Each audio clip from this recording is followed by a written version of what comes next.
it's a long struggle, it's a battle. Depression, anxiety isn't. But you will get out of it what you put into it. You're like, what? Aye. I'm taking an hour here, I should probably go home. Like, create that picture of what actually would make you happy and then work towards it. Because just saying you want to be happy is not enough. You need to understand how you're going to get there. Because without a map, you're just going to get lost. And you need to create that map yourself. I need to stop saying Yeah. I do it now, mate. Don't worry about it. It's hard, aye. Right. Just did it again.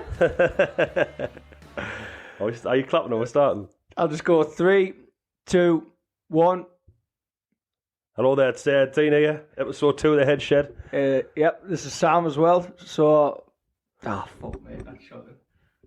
Just go again. Just roll with it, man. Right, let's go again. I'll go 3, 2, 1 again. Right on. Hi there, it's Dean. Episode 2 of The Head Shed here with Sam. Yep. We just want to thank everybody for the feedback we've had on the first episode. Definitely. First and foremost. I mean, the feedback we're getting from everyone, the comments we're getting, the comments on YouTube, on all the channels it's been on, it's been overwhelming. Inboxes of people and stuff. It's always nerve-wracking, isn't it, when you do something new and you think to yourself, is it going to work? Is it not? Are we going to look like people tits? Going to react to it? But it's been overwhelming, to be honest. Like, I can't thank people enough. Yeah, for the pair of us, really, it's done what we kind of wanted it to do, hasn't it? I've had messages. So am I. It's been brilliant. Like, I've had messages of people who I didn't. Just loads of different random people who I maybe just wouldn't have thought would have got in touch or even listened. So it's good that it's getting out there to people that maybe definitely we never thought it would. So and hopefully this time, if the camera doesn't run out, like you have a bit of a video to go with it as well. Yeah, we don't have our own podcasting studio yet. No, not yet. This is in my living room. I have let him in here with that T-shirt. I've graced him with my presence with the sun on top. You're welcome, mate. Don't worry about it. I'm not welcome. So what we're going to get into this week? Well, we'd already kind of planned what we were going to do this week, but we had a couple of comments of people saying it's great that you're in the position that you're in, but how did you get there? What did you change? What did you learn? What was the steps that took you to get to the point where you're kind of well enough to be able to talk it on there? And that's what we were looking to talk about this episode anyway. And I've had 2 people ask us that type of question as well. So this episode is going to be about, for us both, for me and for you. And a bit of a recap on what we said the first one and then extend it a little bit. Yeah, and I think what we've done individually, but we've done a lot of things together as well to get better. So that's kind of what we're going to cover. So last week we covered, in case you haven't heard it, obviously you can go back and have a listen there. It's on all the links, on all the socials and everything. We covered who we are, our own personal struggles, what that meant for us, what it meant for the people around us. Yeah. When we delved into it a small amount about how we got better, the methods that we used, but not in a lot of detail. So that's definitely what we want to talk about now. Yeah, definitely. So I suppose I'll kick it off then. Yeah. Let's start with me. So we spoke about last week going from stepdad dying, rolling into my 20s, my 30s. I think we covered all that last week. Yeah. And then seeing what the best thing for me was my family, meeting our lass, and that's started the steps for me. I don't think I would have. My partner pushed me to go to see a doctor to speak to someone because, as a man, you don't want to do it, do you? No. I mean, it's easy enough said, and a lot of men will go, but a lot of men won't. So I think definitely that support for me was the main thing. Taking it from there, it's just been, and it's a tough one, but I've had to cut some stuff out of my life. Like what? Certain social events, right? Should we say, stuff like that? Certain people.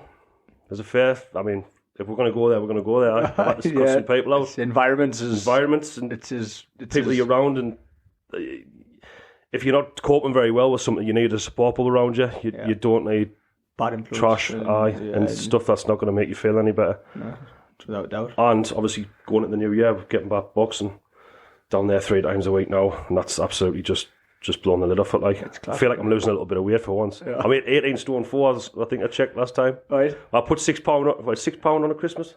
Everybody put £6 on Christmas. But I think you've done well. Just £6. I want to get to about 16 stone 6 or something. That'll do me. Good, mate. But don't want me to be. We touched on exercise on the last one, didn't we? And the difference it makes to you. It's incredible. It's in terms of coping. It's my main source.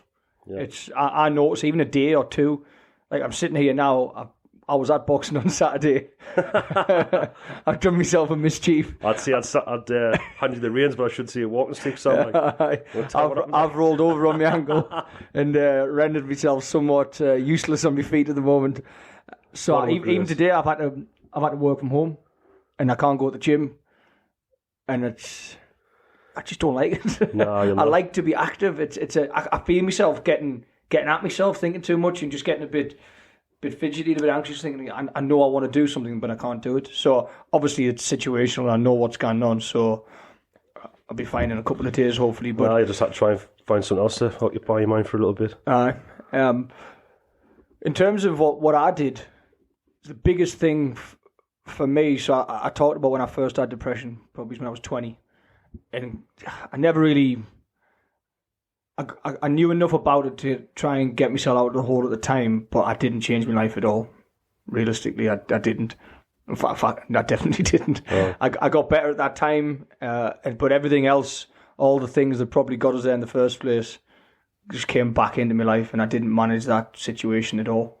Didn't really think about my mental health. I just threw myself back into another band, which was great. Obviously, I'm still in the band. Yeah. Soon not to be. We're calling things a day, but I didn't change my life at all, and it would just November would come. I'd be fine all summer. October, November would come. The dark would come, and I'd be back in that rut for 6 months.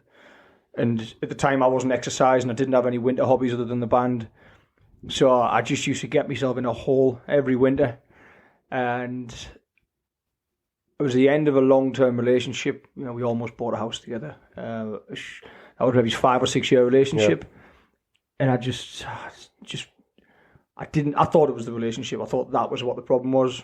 You were looking for someone to blame. Looking for someone to blame. Ended that relationship, which obviously was harsh and hard on both of us. But then I realised it wasn't the relationship that was the issue. Sorry. It was one of those where you take a long, hard look in the mirror. Who's causing all these problems for me? It's me. But like you've just said there, your band's what kept you going, but you also just said that you're about to come out with your band, so that's going to be done and finished. Yeah, because the band for me for the last few years, to be honest, it was before COVID. Really, we were flying and we were all taking it quite seriously. But COVID came and everything changed for everybody. I think just never. I'm 32 now. I'm just not as arsed anymore. I've given all I've got to give. I don't owe it anything. It doesn't owe me anything. I've had some amazing times. I'd rather put me time and effort into something like this, where actually we can maybe do some good. Well, as long as you don't think you're going to spiral once you. Oh, absolutely not. It's not a big part of my life anymore. It's the lads are. There's like Danny's obviously my best mate, the drummer. Tommy and Gibbo, they've been best friends for a long time. So, but they'll always be my mates. Like that's not going to leave. But it's not a big enough part of my life anymore. You know, when I'm doing it, when I'm on stage, yes, I'm like, this is class. But then, it's just, I think there'll be times when I'll miss it, but I think overall I won't. Aye. I think it just frees up time to do more things like this. I think you've lived everyone's boyhood dream, really, haven't you? Everyone wanted to be in a band when they're young. Guitar in the bedroom when it's probably contributed to a lot of the problems I've had, though, Dean. There's no doubt about that. But for me, that's when it kind of came to a head. So maybe that was 2019, I would have been 29. Just realised that I knew the difference between depression and anxiety. I knew, for me, I was just constantly anxious. So what's the difference for you between the two? Well, I know when I'm depressed. So if I feel. It's only happened 2 or 3 times, the actual depression. It's more the anxiety for me. For depression, it's just when I don't want to do anything. I don't want to speak to anybody. It's that sadness, you know what I mean? Everything's just dark. For me, I just lose interest in everything. I just lock myself in a room and just not talk to anybody, not see anybody. It normally feels like depression's like progressive, whereas anxiety for me was like, it was like in an instant. It was like that, and I was in it. I remember once a couple of lads who probably listened. I think a few of them will be there actually. It was embarrassing when I look back, but at the time I was in complete fear. I thought I was going to die. We drove to. I was working in London at the time. It's central London, and we drove down in the morning. Got out the van. We parked up just outside of London. Got the tube in the morning, and like enclosed spaces, anything like that. I'm absolutely terrified. I've got to take Valiant again on the plane. I can't cope with it. I can't get on a bus. No, really. If I'm not, I've got to be in control of a vehicle. I cannot not. Right. I don't like being a passenger. I don't like being locked in. And we got out, and I didn't feel right on the way down to the job. I was feeling a little bit anxious, and it was just like it just built up over time. And we got there, and the lads, and I remember the day because I didn't have. I was on Medicaid. I was on what was I taking at the time? Fluoxetine, I think it was. Right. I was taking that at the time, and I forgot my medication. I left it in Durham, and obviously I pulled up in London. I went, shit, I haven't got my pills, and that they would keep us calm. Like I suppose that alone would create anxiety. That create the anxiety, and then I got to the tube station. The tube pulled up, and I just remember I just dropped my knees and just sobbed like a baby, cried my eyes out, and people say, "What's the matter?" I was like, "I didn't fucking know. I didn't know." Obviously, I didn't know what it was. Yeah. So I rang our last at the time, and then. Rang the doctors, and I went home, and that was the last time I worked away. That was packed in. Is that what made you pack away? Because obviously, I was moving. We were moving to Spain. We were moving away, so I was packing in anyway. I packed in a little bit premature. So I just came home. That was the last time I worked away, and we were waiting to go to Mallorca to live, and then COVID hit. We didn't get there. And it was a case of sit in the house on the door. I'll get a van, so I bought a van and just fired up. And maybe it's a blessing in disguise. Yeah, it's been all right since, so I kind of twist. Yeah, I think I haven't actually mentioned this yet, but for me, once I started to understand, right, there's like you say, the difference between, I felt anxious all the time, but I knew I wasn't depressed. It's like because I knew mentally I was in a decent place, you know. Sorry about that. This is how you know it's live.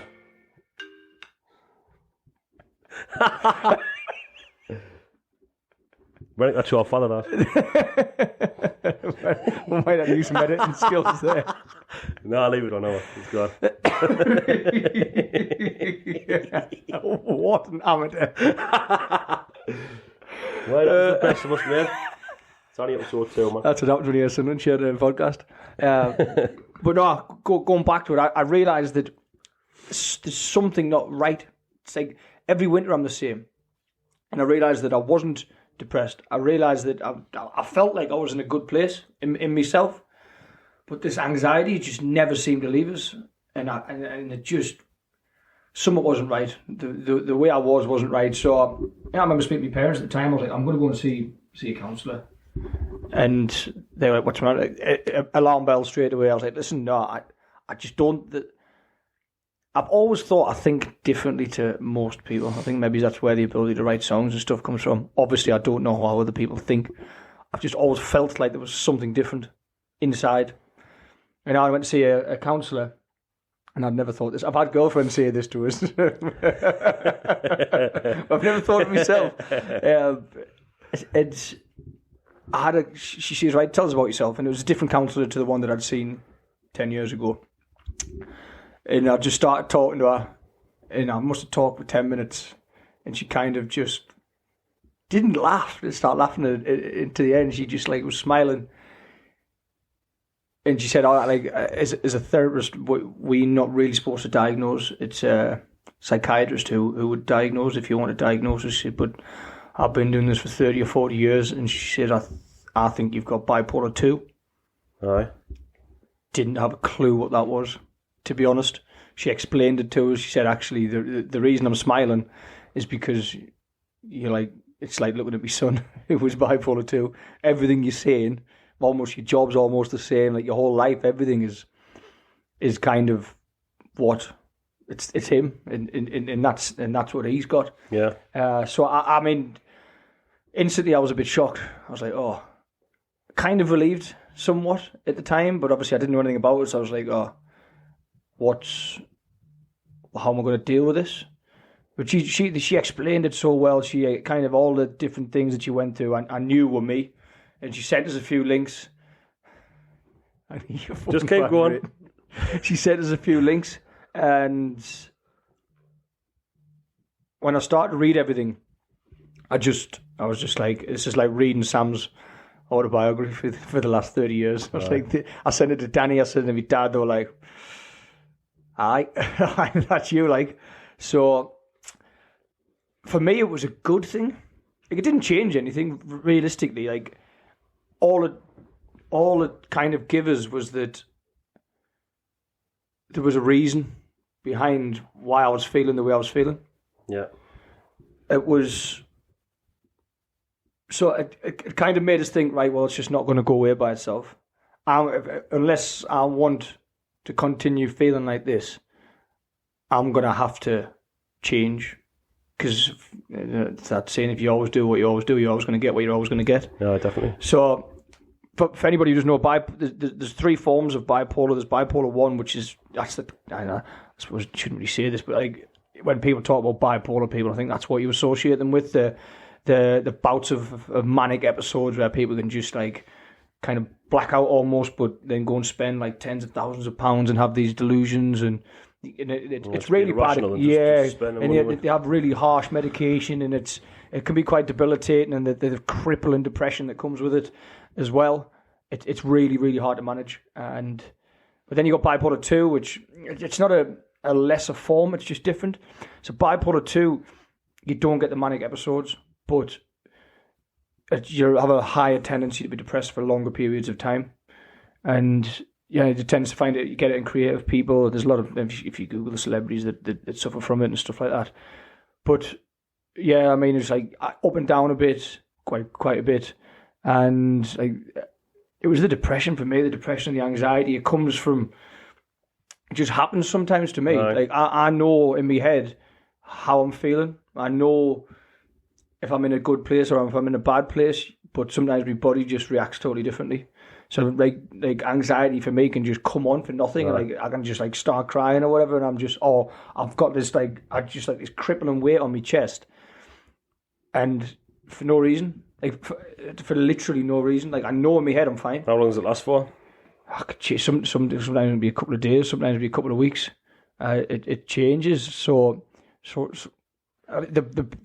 the worst of it for me is when I'm tired. Right. Like sleep's such a massive thing to me. So I tried for a couple of years to do it without medication. And to be fair, I probably got like 75% of the way. And I was fine 80% of the time. But I think it was maybe summer after finding out. So I probably found this out in maybe 2019, and then maybe the summer of 2020. It was just when it was hot on a night and light, and I couldn't sleep. I remember I was going to play golf on the night, and I didn't feel right. And I had a panic attack. I got to the golf course, had a panic attack in the car. I just couldn't breathe. And like I just texted the lads, I was like, listen, I can't play. I waited till like I calmed down a bit and just drove home. And like there was nothing wrong with this. Like in my head, I was fine. But I was just like, what? Like how am I going to control this? Right. Because I can't help it if I sleep or not. I do. I've got such like a strong sleep routine now. I use blue light blocking glasses on the night. If I don't get 8 hours on a night or 7, one night's all right. If it rolls into 2 nights and 3 nights, Jesus Christ, it's like a bear with a sore head, man. Yeah, I just can't. For me, it's such a strange thing. And I've been to doctors about it, and I can't breathe. Like all day, I'm like sighing massively, and then it gets to a certain point, I'm just like, I start having a panic attack because I'm like, you induce some panic on yourself because I can't breathe. I'm like, I just want to breathe, and I went to the doctors and I said, listen, I just want. Like, he knew I'd tried everything. I said, listen, I've got a good routine. I'm exercising. I've got a good sleep routine. I wear blue light blocking glasses. I have a light alarm to wake us up on a morning. I try not to use my phone after 10 o'clock. I try to go to bed the same time on a night, on a morning. I spend quite a bit of money on my bedding, because I've got breathable bedding, because I sweat in the summer. All these things to try and make me sleep right. But, you know, we don't live in an ideal world. No, we don't. So I could do with having 6 hours sleep and not having a panic attack. I said, so... They said, well, why don't you try sertraline? And for me, that was a big game changer at the time. Huge.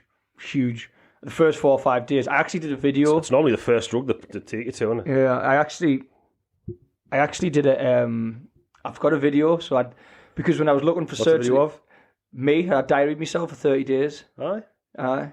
So, well, why don't we link it to the YouTube? I will. I haven't. I will. Do you mind, like? No, but that's what I made it for. That's what the whole point. Because when I was looking, I don't just make rash decisions, but that's a stupid comment, because I do make rash decisions all the time. But in terms of things like this, it was a big decision for me to decide whether or not I was going to take it. So I was trying to do a lot of research, and everything I found, I seen vlogs, and it was all like 40-year-old women in America with 3 kids and a family, and I'm like, it's just not relevant to me, really. And they were helpful. And I just thought, right, well, maybe I'll take a video of me doing it, and it might provide people who maybe are thinking about taking medication. And it wasn't something I took lightly to actually get on it in the first place, because I wanted to do everything I possibly could to understand it, and everything I possibly could to make sure I was doing everything I can to help myself. Yeah, I just needed that little bit of extra help. And like I say, the first 4 days are dark. Like, I couldn't sleep. I had to chew chewing gum all the time. I mean, you notice though when you start on your course of antidepressants like that, I've always noticed that the first like week or two you'll actually crash before you start coming up. Yeah. So as low as you're feeling, prepare to go a little bit lower. Yeah, I was fortunate, and it probably was only like 4 or 5 days. It was the sleep. And like it was this weird thing. I was like gurning for like 2 days. I had to put chewing gum in my mouth because my jaw was just like swinging like a washing machine. I was like, what's going on here? It was proper weird. But then I remember after the first week, I was like, why didn't I do this 10 years ago? Well, obviously I didn't understand 10 years ago. I didn't know I had what I had. And it was a big thing for us. It was so like, I'd kind of forgot what it felt like to wake up in the morning and not feel like there's a weight on my chest. I remember when I went to the doctors, and I was wanting a diagnosis of what it was I had. And the closest they could explain it was like a generalised anxiety disorder. We call it GAD. And they were asking like, how long have you been anxious for? Because when I thought about it, when I thought back years before, times in my childhood and like in my later childhood, when I thought myself, when I feeling out of control, that probably was the anxiety. I remember the first time I can remember it, I had a mint childhood, by the way, down at I was at Lannymill Primary School. Best years of my life, really. Best mate Adrian, we used to be out every day playing on our bikes and making dams and all that carry on. And his mum Lynn, she was like a second mother to us, and me and him were inseparable. But like year 5, I think it was about year 5, year 6. Could have been going to year 7. I could be wrong. I and Adrian's mum, and if anyone's watching, correct us, but I'm sure she had like a brain hemorrhage. Right. And we were very young at the time, and I remember the feeling that feeling of anxiety, and it was that day my childhood just stopped. I realised life was unreal. Yeah, and people died and stuff like that. I remember going home, my mum crying. I was like, "You better not die." And my dad, I was like, "You better not die." Like you don't realise as a kid. So I mean, stuff like this for anyone. Sometimes it is worth just like taking a step back and just think about your own past and your own childhood. Sometimes you can dissect little things from your own life, and it makes better sense to yourself. Yeah. End of the day, there's only you can say in your head. No one else can. It's a closed book, isn't it? It is. And people, doctors will always try and delve in, or they'll try and say, "Oh, get this medication, get this," and for a lot of people it works. Exercise, mint, 90% of people, I would probably say you're going to get something out of it. Yeah, definitely. But I think there's a lot to be said for just taking 5 or 10 minutes out of your day, whether it be meditating like you'd like to do. But yeah, it's definitely something I would suggest to anyone. Just take the time now and then and just have a think. Have a think back to different times, or that time when you were anxious. How anxious were you? How did you feel? Was it a 9 out of 10? Was it a 10 out of 10? Even now when I'm anxious, I'll say to myself, I feel anxious, I can tell it's coming. Yeah. Like, I'll get that burning chest, I'll get that tunnel vision, in me palpitations, and it's all it is, my body's natural reaction. There's 3 rules to well, this is what I read, there's 3 rules to anxiety. Number 1, it'll never kill you. It doesn't matter how much of a state of anxiety you're in, it'll never kill you. Number 2, it's your body's natural reaction to the situation you put it in. So if I'm telling my body something's happening, or there's a moment of fear coming, it's the fight or flight. Yeah. My heart rate increases because my body's getting ready to run. My blood pressure goes and my heart beats because it's feeding all my muscles with that oxygen. So it's the body's natural reaction to what you're doing. And the third rule is what goes up must come down. Yeah. A state of anxiety is scary and as horrible it is at the time, it's not sustainable. And your body doesn't want to sustain itself in a situation of fear. It will always come down. You just have to talk to it. And once you learn to manage it properly, and it's not an easy one for people who's just starting on the road of it, but it took me 10 or 12 years, and I learnt more from just sitting on my own than what I did from any doctor. I learnt more from just reading and educating myself, things like YouTube, the internet, reading, get a book in your hand. The best way to calm down is switch that TV off and just get a book. Chill yourself out. But I learnt more just from them basic ways, from teaching myself. Because you can take more time with yourself. I mean, doctors, the NHS and stuff, they do the best they can, but they can't guarantee. They can't see inside your head. They can't see inside your head. And they kind of guarantee you the amount of time that you need to get better. Yeah, you have to self-help. Yeah, whether it be learning yourself or getting out exercising, whatever it is, you've got to be. I mean, it's a long struggle. It's a battle. Depression, anxiety isn't. But you will get out of it what you put into it. And if you want to change something, find out the habits that are making it worse. And it's not an easy process, but sometimes you've got to cut stuff out and then work on yourself. 100%. Education's key, isn't it? 100%. Education is key. I think I've had friends who say I'm struggling, and they're like, well, I'm just going to go to the doctors and get medication. I'm like, obviously that's your choice. You need to understand what's causing it. Don't just mask it, because it'll come back. It will always come back. The mask will slip. Yeah.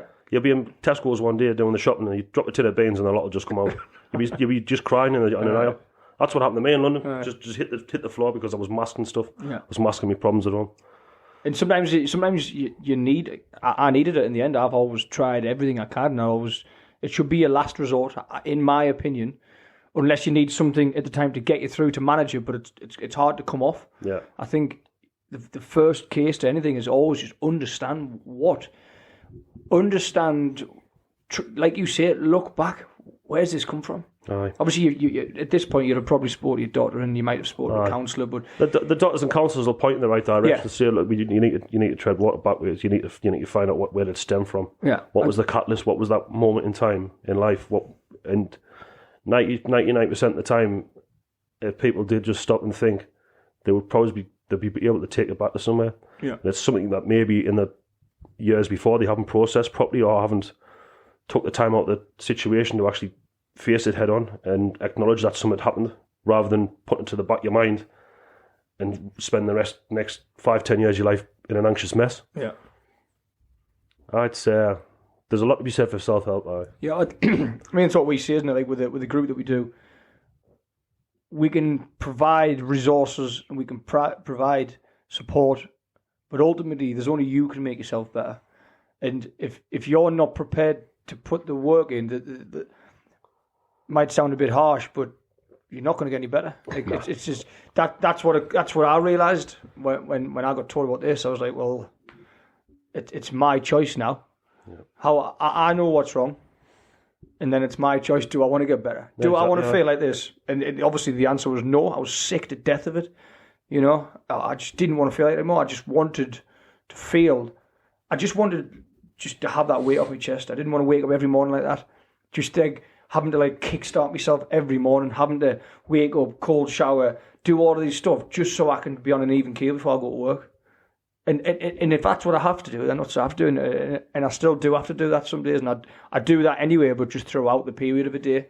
But that won't last for every day, will it? No. There'll be certain times, and like you say, if you put that work into yourself and you're pushing yourself, chances are the next day or two is probably going to be a little bit easier. Yeah. I think it's education, and it's also you develop that self-awareness over time, don't you? Like it's that self-awareness to know that if something happens in your life, if you lose somebody, if you lose a girlfriend, if you lose your job or whatever, knowing that you're gonna get down. Yeah. You might get a small period of depression, but you've got to be aware enough to know that this is situational. And try and manage it as best you can, and knowing that in time there are certain things that there's only time can heal. And there's certain things that you just need to allow yourself to feel it. You need to lean into that rather than trying to run away from it. I think it's the feeling at first of the depression or the anxiety that creates the situation, but it's what you do with that situation from there. Yeah. Do you either self-help yourself, or do you go another way and just mask it? Yeah. Do you hit the drink or whatever, or do you just try and forget about it?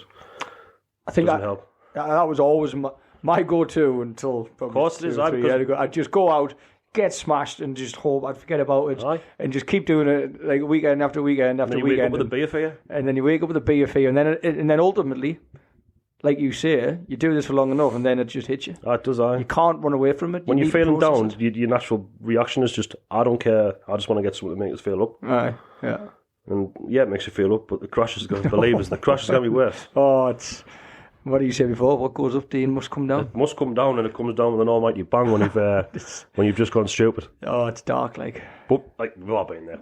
We all be there, and I'm not saying that there'll be periods of our life where it won't happen again. But I think for me, one of the things I learned, one of the key things for me, which I still struggle with because I'm a million miles an hour. I like to be busy. I fly around all over the place. My head never stops. But when you said before, taking that time to just sit with yourself, just sit and process stuff. Yeah, when I'm at my best and like happiest and calmest I suppose that's the answer. It's when I'm calm.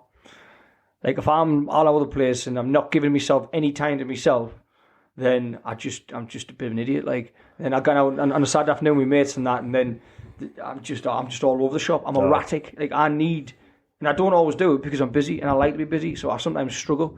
But for me, it's when I'm calm and when I'm giving myself that space, I'm just better. I don't make as many rash decisions. I don't lose my temper. I don't feel the need to go out on the lash all the time. Yeah. I don't feel the need to eat rubbish food because I'm kind of happy in myself. Yeah, that stems from you monitoring yourself, monitoring your situation, and making a decision on it. Do you want to go that way or do you want to go the other? And I still struggle with that because I like doing all the things in my life that I like to do. And sometimes, I might go to work, get in from the gym. It might be 8:30, maybe tea, get a bath, go to bed, and I don't give myself that time. I think you've just touched on another vital point now. It's all right to have mental health problems and still be social. You can still go to the pub, you can still go and see your mates, you can still go and be around people. But even then, when I'm giving myself, like this weekend is a perfect example. Like we went boxing, and then we went outside that afternoon. We had a few beers, mid crack, we had some food, and we went home. Like, if I'm a million miles an hour and all over the place and I'm not giving myself that space, I'd have just drank probably until I fell asleep somewhere, and then like got up the next day and just done it again. Aye. Because I'm just not making as good decisions, and I'm not, you know what I mean? You're just going from one stupid decision to the next. Whereas when I'm in a decent place, you're like, I'm taking an hour here, I should probably go home. Like, I noticed that with training last week and gone out this weekend. It's like, I'm just, like you say, you're on a path and you know what you're doing with yourself. It's good to have a little bit of structure. Aye, without doubt. Just with yourself, if no one else. Give yourself a little bit of structure. I find that having that time to myself, normally in the bath, I love baths. My favourite thing. Mr. Matey. I bet you've got all the bottles, have you? Oh, I've got... I like a candlelit bath. Jesus Christ. I'm not ashamed to admit it. No, I'm no man's man, Dean. I'm not you, pal. But if I give myself that, just 10 minutes, that's all it takes, of nothing. No phone, no music, nout. And just let me brain kind of do what it does, which is just literally, I've seen the film Flubber. Ping off the walls. Oh, like if you get a look inside my head, majority of the time it's like Flubber. There's just shit bouncing all over the place, and it's piecing everything together. It just doesn't stop. But when I give myself that, when I do, that's why for me meditation, I don't do it enough. I know I don't, because I know I sleep better. I got my energy. Everything's better when I'm meditating. But sometimes I get to bed. It comes to going to bed, and I'm like, I can't be bothered. Like, it's hard work. Like, it is hard work sometimes. Do you find it hard to switch off when you get to bed at night? Oh, massively so. But this is the point I'm alluding to. When I give myself that 10 minutes of nothing, just let my brain go, I find that when I get to bed, I fall asleep a lot quicker because I've actually assigned a bit of time for my brain just to go, like, you do you, go on, just crack on, go nuts. And then when I go to bed, because normally the first time, like for me, if I don't give myself that time, that's the first time of the day where you've got nothing, no distractions, is when you lie down. So then it starts going. So if you give yourself that time before I go to bed, then I tend to sleep better. I think I sleep better if I say I try and do it, but I don't often do it. But try and get off my phone like an hour before bed and maybe switch the TV off and read something. All that kind of crackers, like, I'm always on my phone. Most. No, I was texting me. I just found out I'm always on my phone. It's hard. Do you know what I find the hardest about, like, I suppose this is another reality. If you're someone who struggles with ill mental health and you do get down and you do get anxious, you got to put the work in. Aye. And that's a reality. It might not be what people want to hear, but sadly it's that's a fact. The harsh truth. It's a fact. And sometimes you've been at work, I've been to the gym, I land city, and I'm like, I'm absolutely pagged. And I'm like, I can't be bothered to do anything. I just want to go in the bath and go to bed. You can't do the same thing every day and expect something to change. It just won't. No. It just won't unless you just change something. No. But sometimes you just... But then maybe I'll do a couple of days and I'm like, in the routine, working hard, going to the gym, because I love doing that. But then my body's tired and then my mind gets tired and I'm like, right, I'm going to have a night off and just give myself that night just to reset, meditate a bit, have an early night, switch off, bath, no phone. And sometimes I need that. I might need to do that sometimes, which is fine. I think the more you learn about all the different conditions, all the different causes, the more you can then relate them to the way you feel and the way that you go about your daily basis. The way you can then look back and understand, right, I was anxious then, I was depressed then, and you can start, from what you've learned about the conditions, you can then start looking back and trying to understand what's caused it. Are there any patterns? Yeah, is there anything that links all those things together? Were you in a particular place? Was a particular life event taking place? And by knowing all of that, and just by doing all this little bit of digging and research yourself, you can kind of put together a pattern and look what you could looking to eliminate, really, or what you're looking to do more of. It's not just about looking at going back and thinking, I was really bad that time. When were you really good? When did you have that long period of feeling great? What were you doing then? Do more of that. Yeah, definitely. Do you know what I mean? And another thing, it sounds stupid, but doing things that make us happy, I think, which sounds stupid. It's right? so simple, isn't it? It's so simple, but not a lot of people do. For what I do is I just keep doing things and keep doing things and keep doing something else until I find something where I'm going, this is mint. You should do things at least once a week in your life that make your eyes light up. Do something for yourself, Yeah. A lot of people just have a routine of, like, they have kids or jobs. Well, a lot of people do have jobs. Yeah, what I mean. But they'll get up, they'll go to work, they'll come home, and they'll get up and they'll go to work and come home, and they'll just repeat that process all the time. I think at the end of the day, we're just animals like everything else on this planet, and we need to. Our brains need to be stimulated with something. Yeah. We need to stimulate ourselves with doing something else other than chores that we hate to do. Yeah. If work isn't what we enjoy, then let's look forward to doing something else. Yeah. That's what I try and do anyway. And what that quote last week, which we linked in the podcast, if you're depressed, you might, chances are you're a human being with unmet needs, and that can be the case. If you're not stimulating your brain, if you're not doing things that make you happy, then what's the point? You can start to develop that. I'm going to work, I come home, have my tea, get into bed, and then I've had conversations with people. I'm like, well, what do you do that you enjoy? Not really. I don't really. Well, what do you do? Not really. Well, then, where's your happiness going to come from? Change. Yeah. If you don't do anything, you need to. I know. I'm sitting here as a 32-year-old single man. I've got all the time in the world. We're no fountain of knowledge. We just letting people know what's worth for us, really, aren't we? Yeah, but what I'm saying is that I know I've got a lot more time than most because I live by myself. Yeah. I've got a job that's flexible. I do work long hours sometimes, but I can find the time and make the time to do things that make us happy.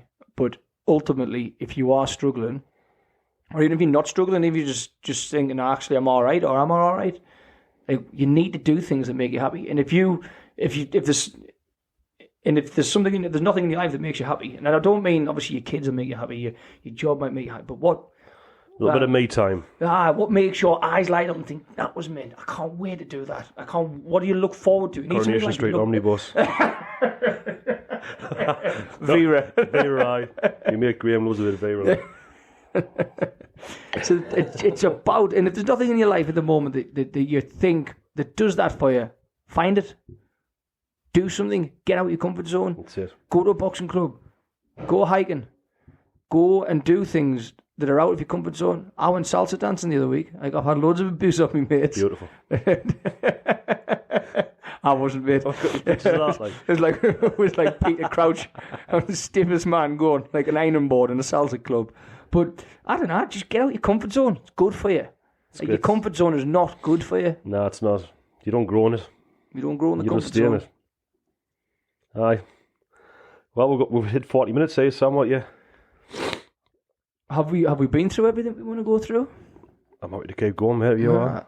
I mean, let's summarise what we've been through so far. I think for me, the big thing was, although I understood it, was getting a diagnosis, which a lot of people might not get. We talk about, because I've learned so much about it. I was looking back and thinking, my childhood was amazing. Like it was class. No, not like I've looked back at all this and think, where's these problems come from? And there isn't any, because I've never had any bother in my life, you know. And I think so. That's kind of where it led me to think there's something in me. I don't know what it is, and there's not a lot of knowledge on bipolar, to be honest. I don't know what it is. The more and more I learned about it, I just thought my body just doesn't produce enough serotonin. That's what I thought. Aye. I think, and that's what like sertraline and that helps. I think my default state, I think, is just a little bit lower than what most is, and I just need that. And a lot of the times, the exercise, eating healthy, sleep, all of that does it, but sometimes it doesn't do it. I just need that little bit. I would say my default anxiety state is probably just a little bit more higher than what most people's is. Aye. But it's something you can change and work on it. It is. I think I learned to understand it. I realised that I had to change. That's another big thing. If you're struggling, you're going to have to change. You're going to have to change. And as we see every time, don't be scared to reach out to someone. No, talking always helps. You might not have the answer straight away, but if you can just talk to someone together, you can get somewhere. You can find the answers together.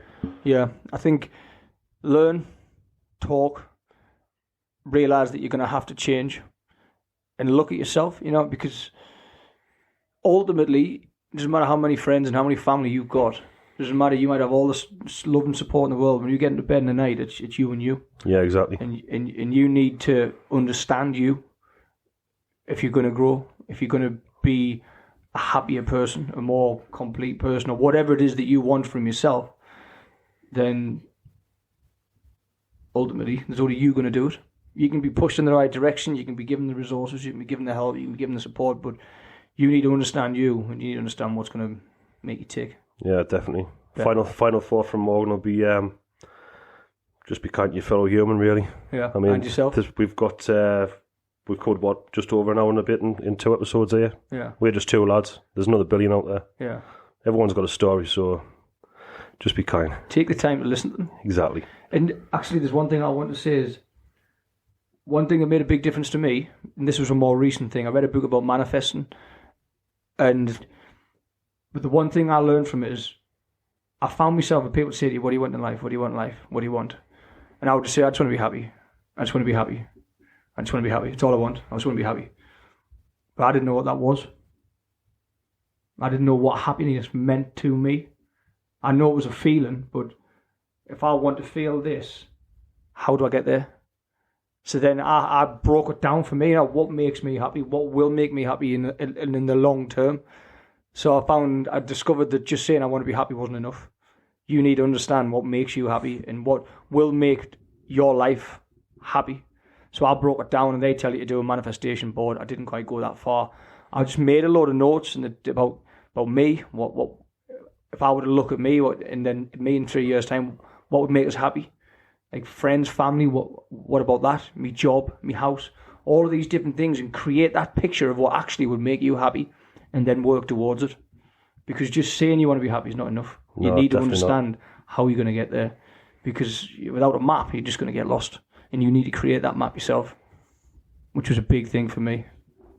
Because I didn't know what I wanted. I just wanted to not feel like shit. But you're getting there. Well, I'm fine. I'm sound. That's the main thing, mate. But yeah, hopefully, I think Properties wasn't as structured as last week's was, but I think we just wanted to flow with it tonight and just jump into it. It was.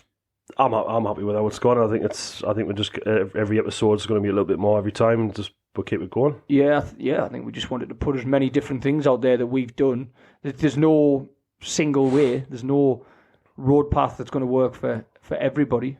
Yeah, road path. And it's worth saying as well, we appreciate the feedback that we're getting on the comments and on messengers. So if anyone listening has ideas of what they would like us to cover or certain aspects of stuff, just honestly just give us a message. Yeah, we love the feedback and we want to keep it going. You know, we're on to something good here. We just want to keep the ball rolling with it, really. Yeah, without a doubt. Obviously, we've made a lot of different topics that we want to cover, but absolutely, it would help us really if you go, actually, I'd like them to talk about this. Or basically, obviously, we don't know everything at the moment. We are the guinea pigs. You tell us to talk about, and we'll just talk. Yeah, and what we're doing as well is obviously we're not going to know everything about everything, but we constantly researching different things to try and help people and subjects that we're not so knowledgeable on. We look and we research and we're working together to try and learn more about them so we can help. So yeah, we might not know everything about everything, but we'll certainly give an opinion on it and talk about it. Yeah, and also if you do say, I would like to talk about this, if we don't do it straight away, then it's not that we're not doing it, it's just that we maybe don't think we clued up enough yet to do it, but we're learning and we're researching and we will start talking about it and we will do an episode on it. Yeah, definitely. All right then. Yeah, I've been Dean. And I've been Sam. Thank you very much. Cheers. See you on episode 3.